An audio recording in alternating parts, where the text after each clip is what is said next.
I care about you more than anyone else.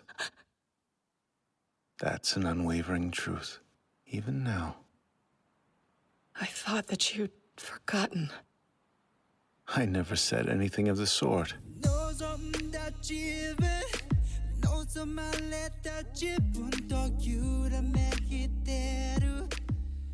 Greetings once again, my friends, and welcome back to Geek News Anime Night, where we take a season of a particular show and we analyze it episode by episode for you guys' listening pleasure. I am your host, Adam Mickelson, aka Drac. I am also being joined by my lovely wife, Andrea. Andrea, is it starting to warm up enough for you? Almost, but no. Not yet. Not there yet? When will you truly be satisfied? When it starts becoming 80 degrees. All right, well, there you go. That's the bare minimum. But since Shield Hero is done, I'm just going to go ahead and confess this right now. Since Shield Hero is done, it means we can actually put a little bit of focus towards Fruits Basket. And that is especially helpful because, well, we're still doing this episode by episode, but this episode left us with such a cliffhanger, we couldn't just watch one. We had to watch the other. So stay tuned next week when we analyze the other one. But today, we are talking about episode 8, I'm Disappointed in You. And this is basically what we wanted from the previous episode. Instead of the war of the fucking box, this is what we wanted to see, because this is probably what every Fruits Basket fan has been waiting for, and as fanficked over and everything like that, is who is Tohru going to end up with? And if you guessed Yuki, you're going to be very sorely disappointed. Especially considering the opening where it really hints that Yuki is going to be involved with Machi. Well, like I said, we got trolled. We got Metal Gear Solid 2'd in the previous episode, and Tohru wanted to say something, or wanted to talk to Kyo before he left for the day. And this is basically the episode where it takes right off from that.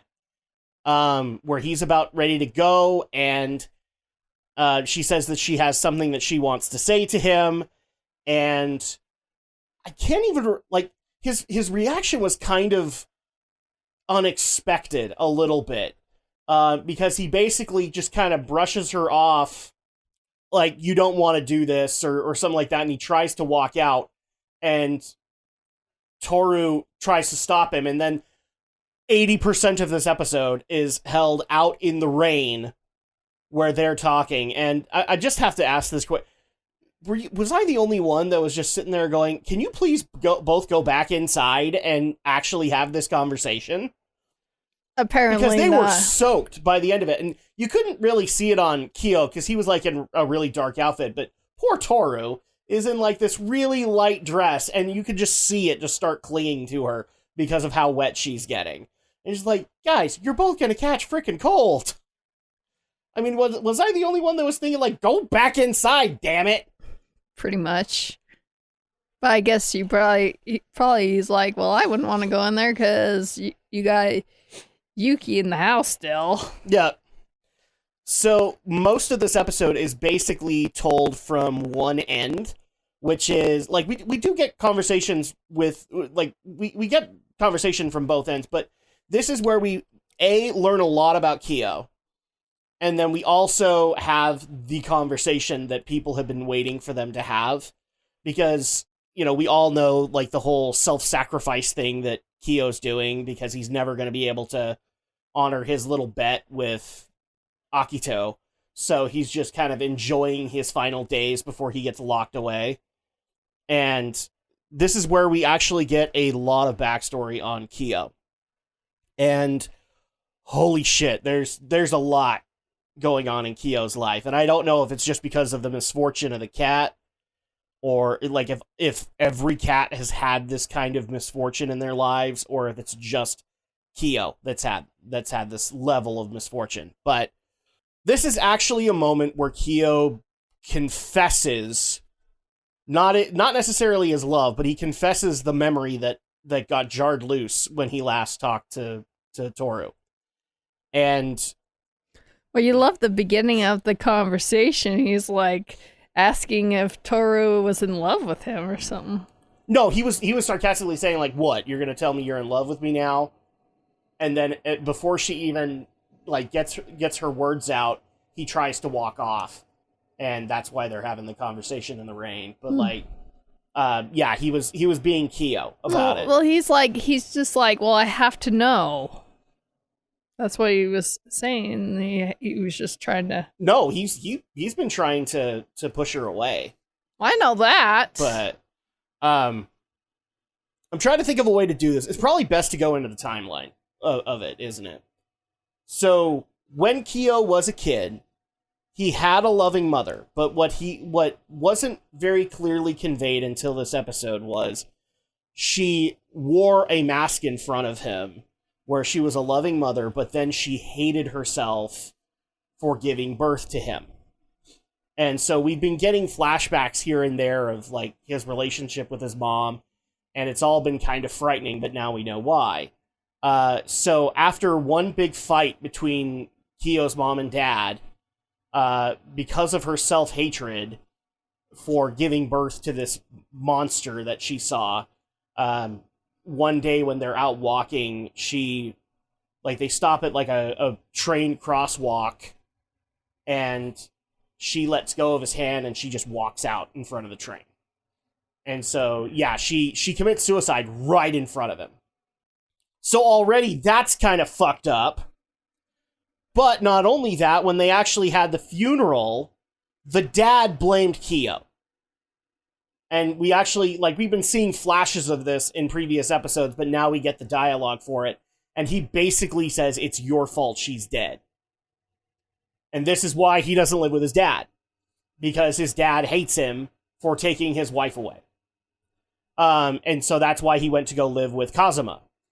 And so he had that moment, but then I guess in one of the moments with his dad, he ran off to, like, a random area and just, like, sat there, kind of like this is what Kyo does. He runs off to a random area, like a roof, and he just goes to think, kind of thing. And this was one of those times, and at that point, he actually met Kyoko Honda.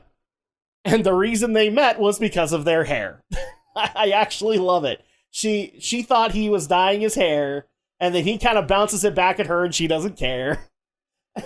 I just love the it. way he acts. I love it. Given her hair color, the first thing that she notices about him is his hair color. She's like, okay, I like this. You have a point of you have a point of interest. Okay. The way he talks to her is just like, oh my gosh, really? He's kind of an insolent brat, but you know what? If I had the childhood that he had, I'd probably be an insolent little shit too. Because all of your parents are basically saying you're worthless, they hate you, and they want nothing to do with you, and it's your fault everything bad happens. Yeah, I'd probably have that viewpoint too. I have no problem saying that. I'd probably be an insolent little shit. It's just amazing that Kyoko didn't act, like, what the heck? Right, because it's just like, okay, yeah, he really, like, I guess for a lot of his life, he had zero and angry, and that was pretty much all he had, except the other part that we didn't see that well is he also had a lot of self-loathing. Self-loathing bordering on self-hatred.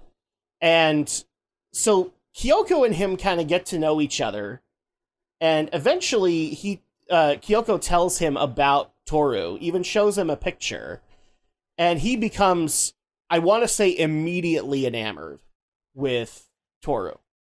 Like, he wants to meet her, he likes their conversations with Kyoko, his conversations with Kyoko, and one night when he had just had enough of all the crap that was going on in his life, he decided to go out to see Kyoko. And that was the same night that Kyoko had lost Tohru. Now, we know this from a different perspective, because Yuki had run away from the Soma estate to go and be a kid for a little bit. And he also had the hat on that we've seen in Tohru's room, right? the blue baseball cap that we know actually was KYO'S. But as soon as the rat picked it up, he wanted nothing to do with it.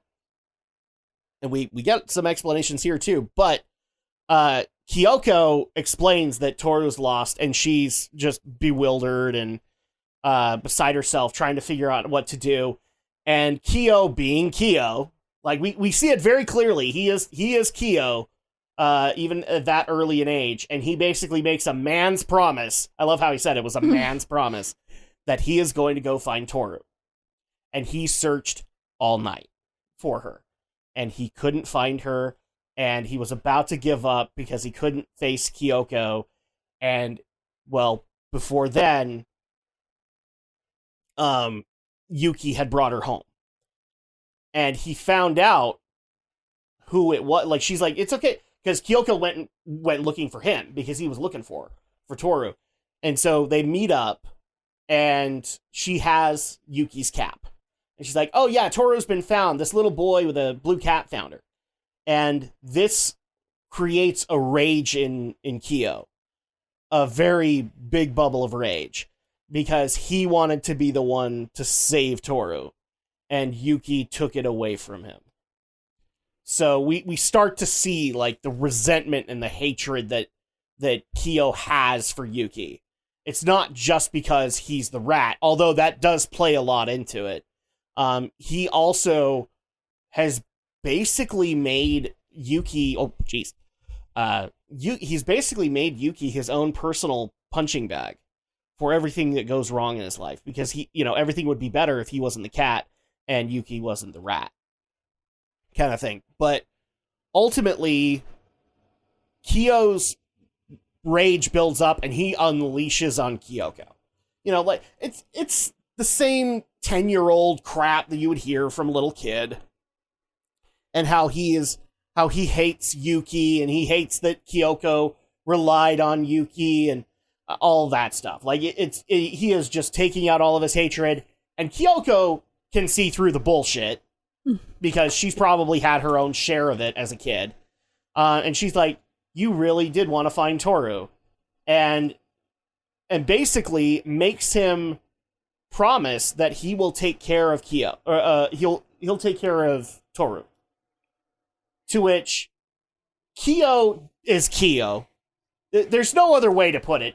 Kyo's got a very specific personality, and Kyo is being Kyo, and she's like, whatever, I don't care. And yeah.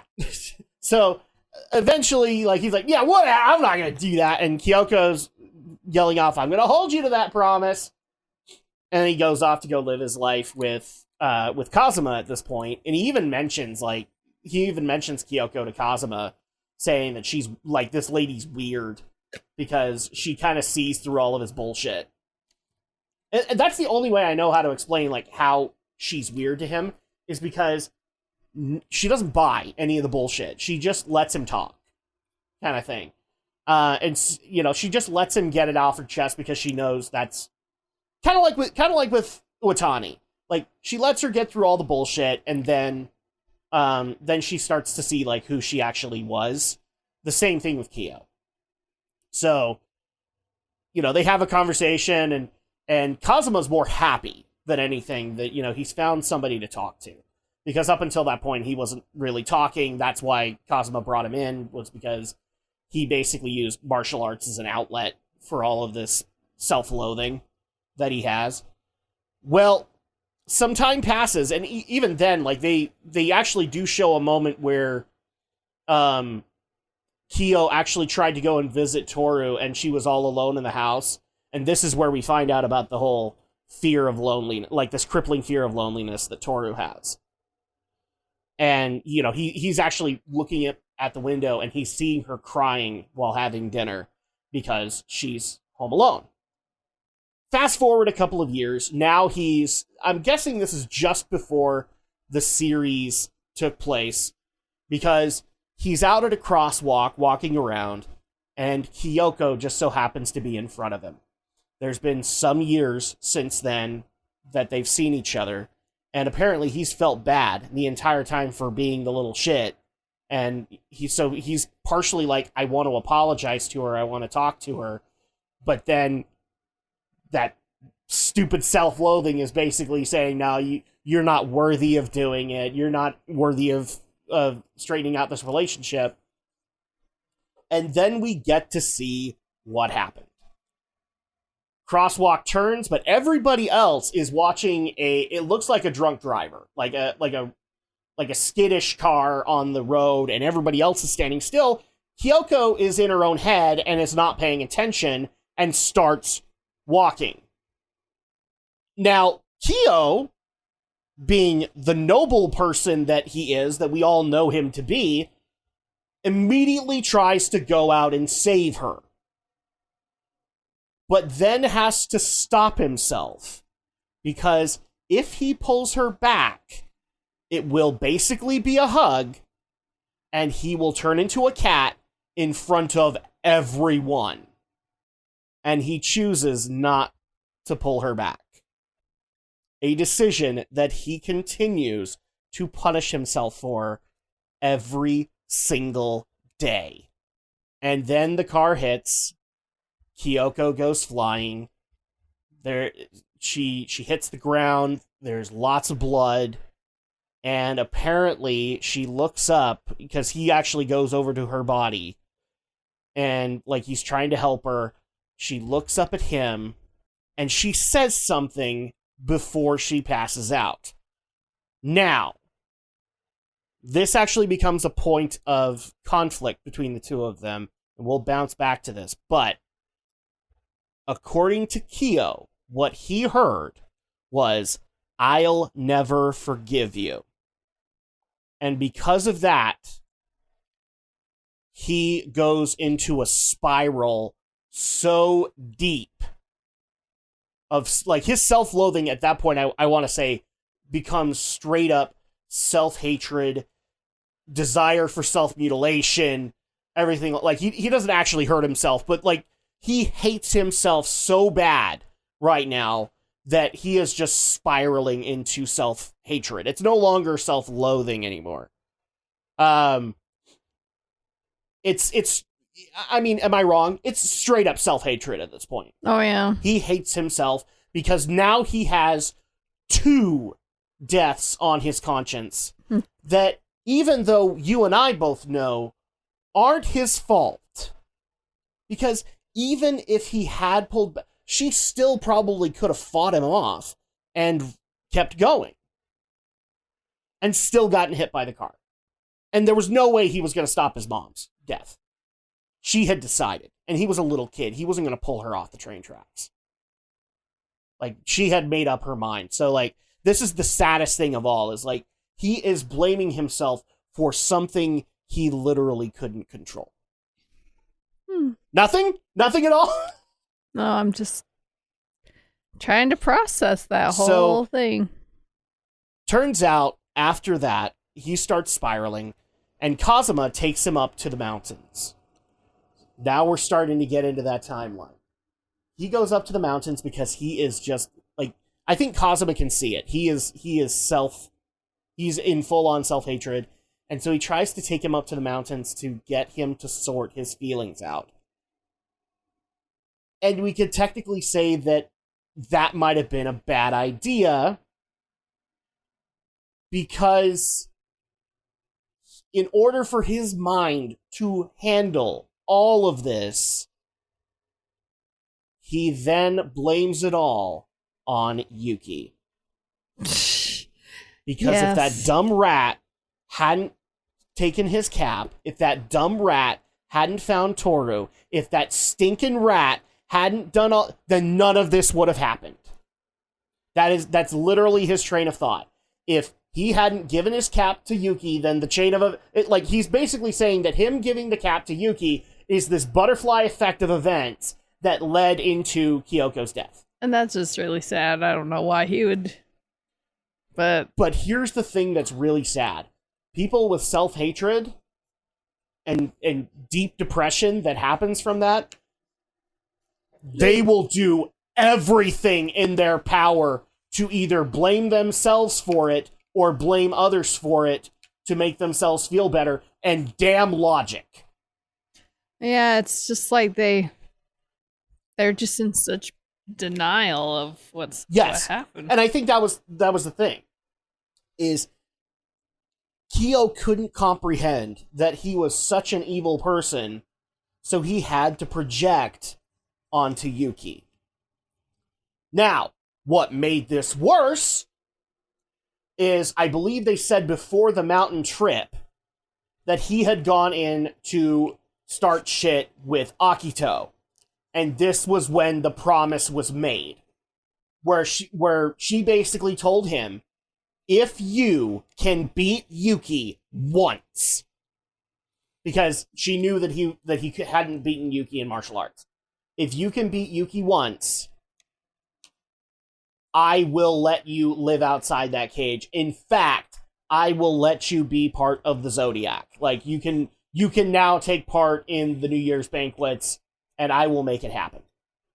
And then he goes up to the mountains, and then he justifies that everything is Yuki's fault, which then spurs him on. Actually, no, this was just after he came back from the mountains, and then he makes the promise with Akito, because he then immediately goes to Shigeru's house, and that's where episode 1 ends. Is he tries to start shit up with Yuki, accidentally trips, falls into Tohru's arms, turns into a cat, and from there on in, like, that's. And while they're getting ready, if people remember back from episode 2, when Shigure said, "This is Tohru Honda," he had like a weird reaction, and it looked kind of weird like when it happened, right? But now it makes sense, because he's back, like he's with Tohru again. It's like fate continues to put these two together, and he is pissed about it. And so this starts up KYO'S journey, and then we get back to the conversation. This is a lot for Tohru to take in. I would actually say this is the most that she has ever had to take in from a Zodiac member, ever. Because look, Rin was tough. I'm not saying that Rin's story wasn't hard. I'm not saying any of them weren't hard. But a lot of the problems with KYO'S is his self-loathing, his self-hatred, and the fact that he is the fucking cat in this family does not help any of that. I'm so surprised that nobody stood up for KYO because of the potential like shooter situation you were creating in KYO.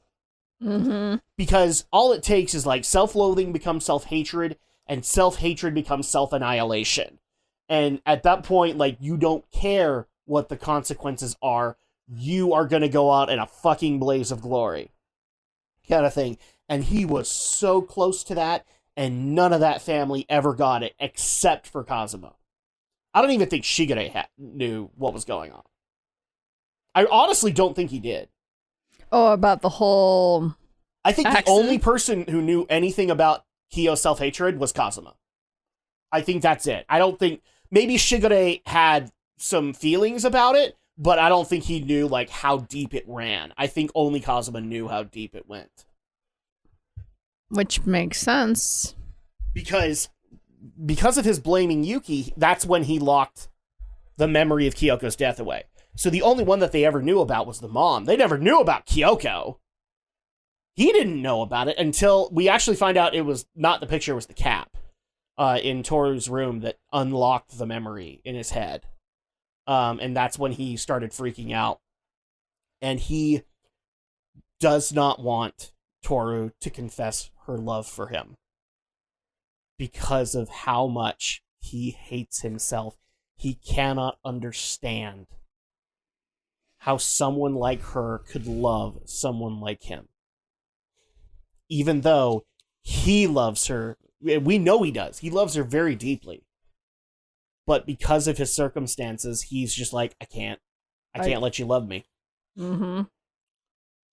Before we go into Tohru's responses, like, your thoughts seeing his history unfold. That's just downright depressing. It's depressing, but what was your first, like, if this was happening, like, right in front of you, what would be your first knee-jerk reaction for somebody like this? Would it be to talk to them, to hug them, to punch them, to slap them? What would be your initial reaction? Like, you're Tohru in the rain. Well, first of all, you'd go inside. Yeah, I would go inside Yes. because why would I want to be soaked? Well, it wouldn't have surprised me that I don't think Tohru would have actually hold a deep grudge for him, but I think it's... Well, I'm not asking about Tohru. I'm asking about you. Well, I know. Like, if all of this happened, like, what would be your first knee-jerk reaction to that? I'm probably pretty sure I'd be the exact same way as her, you know? So you'd rush in to hug him? Or you'd rush in to talk to him? Well, I wouldn't rush in to hug him because I think that was what Tohru was going to do. That's what Tohru wanted to do.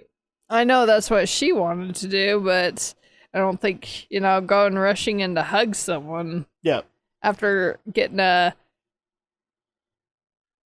dropped onto you. What's even worse is that so we've also seen like this conflict within Tohru that she always said she'd keep her mom in her heart. And she's slowly been moving away from that. And he actually tries to push her back into that frame of thought. And I like how she reacts. What do you think I'm going to say? That I'm just going to stop loving you? Because that doesn't change. Yeah. Also, I love this concept, and I want to have a conversation about it. She does not believe that her mom would ever say something like that to anybody, much less Kyo. Yep, definitely. So, thoughts on that? I'm going to go ahead and say, I think Kyo heard what he wanted to hear. That's going to sound really warped, but given his frame of mind, given what he's doing to himself, I honestly believe he heard, or at least in his brain, he heard what he thought he was going to hear. Or in a weird way, what his brain, his self-hating brain, wanted to hear. And I agree with Tohru. I do not, given the information that we have on this woman, I do not think she said that. Yeah, I can't imagine her straight out saying something like that, and especially if that conversation were true, I don't think it was directly because of, him not stopping her from getting hit by that car. I think it'd be just more like honestly, she could have just been looking up at him and going, "Oh, hey, I know you," No, I mean, if it were just to say, like if he was like, if he really cared about, finding Tohru and, wanting to be there for her, so to speak. Nothing gives off the impression that she hated him. Yeah, but I mean, like, if he made a lot of promises to her or something like that, and he's like, well, I'm just gonna run away and never see her, it's like, then yeah, you would think she would say, well, then I will never forgive you for that. But I just don't see her saying it at all. Like, everything we've learned about Kyoko is like she's lived such a hard life that she just understands what it's like to live a hard life and to not have a proper outlet. And so Kyoko basically became that outlet for a lot of people. She didn't take their problems and put them onto her shoulders. She let them get it out. Mm-hmm. And maybe that's just because she realized in her life that if she'd actually been able to have this, she probably wouldn't have gone down a lot of roads she did. And so she's always been there to just listen. And that's what I think happened. I do not think that she hated Kyo for all of the bravado things he said. I think she saw through the bullshit, and she saw a kid that was hurting. I think she saw what Kazuma did. She saw a kid that was hurt. Mm-hmm. And that needed someone because no one was there for him. And that, for me, I have no problem saying is the hardest aspect of this episode because of how true that is. Like, self-hatred is a very difficult thing to deal with, and most people that deal with any kind of mental illness deal with it to some extent. Because your depression has to start somewhere. And I've said it numerous times in streams, in YouTube videos, and podcasts, and I'll say it here again. There is no worse critic that can ever exist in life than yourself. As someone who deals with self-loathing and self-hatred for most of his life, these are hard things to ever deal with, and they can never be dealt with alone the entire time. You have to get it out. And the way that Kazuma and Kyoko both handled it, good God, I wish I had more Kazumas and Kyokos in my life. Maybe I wouldn't have been such the bratty little shit that I was for a lot of my life. Mm-hmm. And so that was the hardest thing to watch about this, is KYO'S, because I am literally putting myself in KYO'S shoes while he's doing that. And that sucks. Because you don't want to see people... Once you figure it out, Andre, you don't want to ever see people do it. Mm-hmm. Because I am thoroughly convinced, and I think I've said this to you a couple of times, I've probably taken years off my life for the amount of knots in my gut that I created from all of this. I can only, like, and my stuff was paltry compared to KYO. I'm thoroughly convinced he took at least a decade off of his life with all of that self-hatred. And that's the hardest aspect of the whole damn thing. And he's just 17 at this, well, yeah, he would be 17 at this point. So I wish I had more Kyoko's and Kazuma's and Tohru's in my life. Now, I got a Tohru in my life later, but I also agree with Tohru's sentiment here. I do not think, given everything we know about Kyoko, she would ever say, "I will never forgive you." Not to Kyo. Am I saying she'll never say those words ever? No. I'm saying she wouldn't ever say it to Kyo. Oh, yeah. So at that point, I'm going to ask the question. What do we think she said? Well, unless if she said the exact opposite, and he just kind of... I almost wonder if it was something along the lines of, please take care of Tohru. Oh, yeah. That's me. I have no evidence of that because they don't show her lip flaps happening. But I can't help but wonder if that was what she said. Or maybe she just, like I said, she just said, "Oh, hey, it's you," and then passed out. I think he's just projecting that. Mm-hmm. What do you think she said? Oh, she could have said anything. We wouldn't know. Do you think she said something meaningful to him? I mean, it's possible, but I think he was just too much in shock to comprehend what she meant to say. Yeah, that's putting it lightly. He was in a lot of shock. But I think anybody would be. Mm-hmm. Like, just because he saw his mom walk out onto a train, I don't think you ever get over that level of shock. I think, as soon as you see that, you're like, I hope this never ever happens again. Oh shit, it happened again. Well, who knows? Maybe it's maybe when he saw Kyoko getting hit by that car, and then he goes over to check to see what, if she was okay or not. Maybe in his mind at that one given point, maybe... What did you think, really quick, because you're talking about it, what did you think of all of the imagery with the blood, where we kept on seeing, like, this is how much blood was out there, because he would move his shoe up, and, like, all the grooves of his sneaker were just filled with it. Like, What do you think about all of that while you're answering that? I was just completely shocked about how much blood, but I guess it makes sense after getting hit by a drunk driver.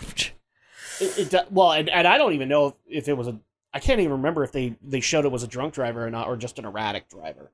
But it was she got hit nonetheless. Not unless if, like I said, when after the whole accident occurred, maybe in KYO'S mind, maybe he was having kind of like that flashback of when his mom was killed by the train, and maybe she said that to him.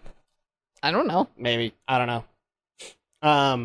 I can't even remember if KYO'S mom ever said anything to him, or if she just walked out. Well, she said, "Stay here, sweetie," and then walked out. But I don't think she said anything to him. Like, yeah, but but I don't know. Maybe that could have been like some memory, and maybe he just.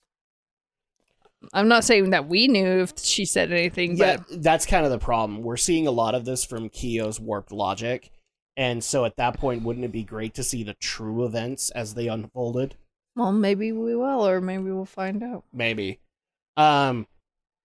So this all happens. It doesn't faze Tohru. She's still saying, "I love you. I want to be with you." And we also see kind of a monologue happening with her, which is basically that she's moving on from her mom's death. Now, I've actually seen conversations online with people saying, like, when she does that, she betrays her mom. And I just don't agree. When if you're saying that, you've never had a loved one pass away. Because at that point, like, everybody makes the promise that Tohru made. Everybody, I'm thoroughly convinced everybody does. That they will keep them in their hearts and they'll never let them go. And eventually, we all have to move on. We have to move forward with our lives. And this was the moment where Tohru realizes that and starts the process. Like, that's actually bad to say. She realized it earlier than that. Oh, yeah. But this was her taking the action to taking the actual forward. Step to actually doing it. Yes. So, like, she realized it, and then I want to say, like, 2 episodes ago. Because I want to say it happened with Kagura, is when she realized it. So she says, like, "I don't care. I still want to be with you." And all KYO can utter out of that is, like, I especially love that Tohru even points out, like, the look in his eyes when he's saying all of this is just screaming out to her, "I just want to be loved. I just want to be cared. Like, I'm just sad." And she wants to go and help him. And unfortunately, KYO is KYO. And the next thing that he says is, "I'm disappointed in you," and runs off. Yeah, because didn't he always say that a lot of when those bad things happen, it's like all he wanted to do was just run away from it? Yeah. And this was another one of those moments where he just couldn't comprehend Tohru's decision. And so when he doesn't, this is a KYO'ism. When he doesn't understand it, he runs off. So there's a couple of things that are also happening in between all of this that now we need to kind of bring up. One is back to the previous episode. So Akito stabs Kurino. And runs off. And the attendants go to try and find her. Well, it turns out they never found her. Because we actually will see her throughout this episode running around. She still has the knife in her head. She's, like, covering it so nobody sees it. But she's basically running off in a direction that we don't necessarily understand where. And she's going there fast. The second thing that also happens is, I want to say about 75% into this conversation, we find out this is super early in the morning, and Yuki is starting to wake up. And Yuki gets dressed, and immediately Yuki actually comes out the door when when Tohru is responding to KYO. And then he hears the, "I'm disappointed in you," sees him run off, and immediately darts after KYO. kind of bumping into Tohru, going, "Sorry, I'll be back. Stay here," and runs down the steps. Well, he tells her to go inside before. Oh yeah, he says, "Please go inside, or go inside, Miss Honda." Before you catch a cold. And so he runs down the stairs. KYO is nowhere to be found, so he could either have gone right or he could have gone left. And Yuki's trying to figure out where he went. And it turns out that from the right comes Shigure. Turns out he had an all-nighter with his writing buddies and is drunk as a skunk. Like, and the way we know that is Yuki literally says he could smell him. But he does ask him, like, did you see KYO run off in the direction you were coming from? He says no. So now we know that KYO ran off in the other direction. And it looks like Yuki's probably going to go that direction, but then we come back to Tohru, who's still trying to process everything that happened. And out of the bushes comes Akito with the knife poised at Tohru, or pointed at Tohru. And that's where this episode ends! Mm-hmm. Do you understand now why we couldn't stop there? Yep. So, yeah. We're not even going to talk about, what could possibly happen because we've already watched it. So you guys are going to unfortunately have to wait until next week to be able to hear what happened next and our viewpoints on it. But let's go ahead and wrap this up. What did this episode do right? What did it do wrong? That was a lot to take in. A lot to digest. Yes. A lot. I have no problem telling you guys, after those 2 episodes, like, I had to go and mentally drain and get all of that out. And I got to bed a little late that night because it was just so much to take in. So much to relate to, so much to empathize with. It was crazy. Well, I'm sure relieved that it wasn't KYO that actually killed her or anything like that, like... Yeah, that's definitely a relief. Like, he didn't, like, transform into his... But this is going to sound really mean of me to say. Mm-hmm. In his head, he might as well have. That's true. Because that's literally how he sees it. I might as well have killed her. I might as well have pulled the trigger. Even though I wasn't driving the car, all I did was try and save her, and backed out last second. Backed up last second because of the circumstance, and I do feel bad about that for him, because he did have to actually consider that when nobody would really ever have to. But I don't feel like that was his fault either, because what instantly could have happened is he grabs her arm, she takes her person and goes, whap! Like, anything could have happened in that situation. It didn't necessarily have to happen the way he thought it was going to happen. True. Well, even if he were to call her out her name, she could have stopped and turned around and saw... Anything could have changed. Like, his reaction could have... Maybe she wouldn't have gotten hit. You never know. But... Well, I'm sure that, like, if she hit him, like, smacked him with her purse, she wouldn't have been hit. I think there are a lot of ways to be able to prevent her from being hit. He just, unfortunately, thought of one because of his tunnel vision. Well, yeah, because he only thought of his circumstance over her, so... Mm-hmm. But this is one of those times where, like, if Kazuma had been there with him, like, I'm sure Kazuma would have said that could have gone any amount of different ways. And it didn't necessarily have to go the way that you thought it would. And it's not your fault. It's the fault of the erratic driver. Yeah. That's why she was dead. Because if that erratic driver hadn't been driving erratically, she wouldn't have died. Yeah, and it's just really sad that, he's like wanted to take out all the guilt and frustration and all that stuff and put it on. It's a weird thing to explain, but this is his frame of thought. Is like the only thing he can ever see is him punishing himself. And that's what he's been doing for many years. And it got so bad, he had to blame Yuki. He just had to.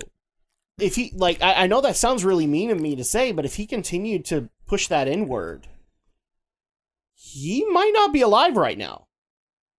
Because again, self-hatred leads to self-annihilation. Mm-hmm. So at that point, I'm more worried that he would have started hurting himself. So it sounds really weird of me to say this, but I'm glad he blamed Yuki. Because at least that can be handled. Mm-hmm. Him cutting himself wouldn't handle that. So I'm at least thankful for that. But holy crap, KYO'S had a rough life. And bless Kazuma for taking him in. Because this kid has had very few adults in his corner. And at this point, I want to give a freaking gold medal to Shigure. I want to give a freaking gold medal to Kazuma, to Kyoko, all of the ones that actually were adults. And how adults should have behaved with this poor little kid who has seen way too much shit in his life. Did this episode do anything wrong? Well, KYO'S warped logic, but that's on KYO. Well, that's kind of real, you know? I mean, it's not like... That's the only thing I can say that's wrong with this episode, because there is no good way to be able to tell this story. And the way that they told it, I think, was just what it needed to be. The only thing you just hate is can't imagine picturing a young version of KYO bad-mouthing... Oh, I can. But still, it just seems so weird in my opinion. And making a man's promise. No, the man's promise, okay. That was funny, though. You know what? I could see him doing that. Oh, yeah. I could see him doing it, but that's just because, like, any young boy wants to be a man. And so they will, like, it's like any toddler wants to be a big kid. And so at that point, that's a man's promise, because men don't actually do that. They're just like, I promise you, you know? And I guess he kind of, you know, had that connection with her, because, I mean, it's like kind of like that motherly figure that, you know, he never had from his own mom, you know, and... Well, I mean, let's not throw KYO'S mom under the bus so much. Well, she did try to be that for him. True. But then she also had the self-loathing and self-hatred problem. Her problem was just that she gave birth to what she perceived to be a monster. So at that point, like, I'm not going to throw her under the... This is the wrong term, but I'm not going to throw her under the bus. She was a good mom. True. She tried hard, but unfortunately she could just never get past that emotionally. And that's the sad thing. It's like, yeah. I mean, and unfortunately the dad can't get past it emotionally because of his grief. So it's hard to be mad at him. But I'm still going to be mad at him just because of his treatment with Kazuma. So that's not necessarily hard. There is no funny moment in this episode. There is not. How could you find a funny moment? I mean, they did try to create one with Shigure being stinky. That's the only thing, though. Yeah, but it was just like, lame Shigure joke. We have to alleviate all of this heavy atmosphere, so let's do a lame Shigure joke. And Yuki's like, well, you're the guardian. Yeah, he doesn't act like it, and KYO'S right. So out of 5, what would we give this episode? 5. 5. Can't. It's a good one. It's a good episode, and it was actually having the conversation, and I as far as I'm concerned, Tohru is just as much of a badass as Raftalia, because she handled that so well. Not only just as who we know Tohru to be, but also dealing with her own internal problems. So she is like my nomination this year as like the second female badass. Because sometimes you don't have to have a sword in your hand to be a badass. And that's going to go ahead and do it for this episode. So thank you guys so much for joining us. When we come back, we will be discussing episode 9. And what do you think happens? What you and I think? We already know. but I'll be honest to see what you guys think happens with Akito pointing a knife straight at Tohru and seeing how that goes. In the meantime, though, continue to show your support for the podcast by going to geekynro.libsyn.com. You can also check out these podcasts on YouTube. They do come up a week later, so keep that in mind. And also, you can check it out on Spotify, Amazon, Google, and Apple Podcasts, all respectively, and Player.fm. Continue to show support. We really do appreciate all of that. Like, comment, subscribe, all that fun stuff, and we will see you guys next time for episode 9 of Fruits Basket, the final.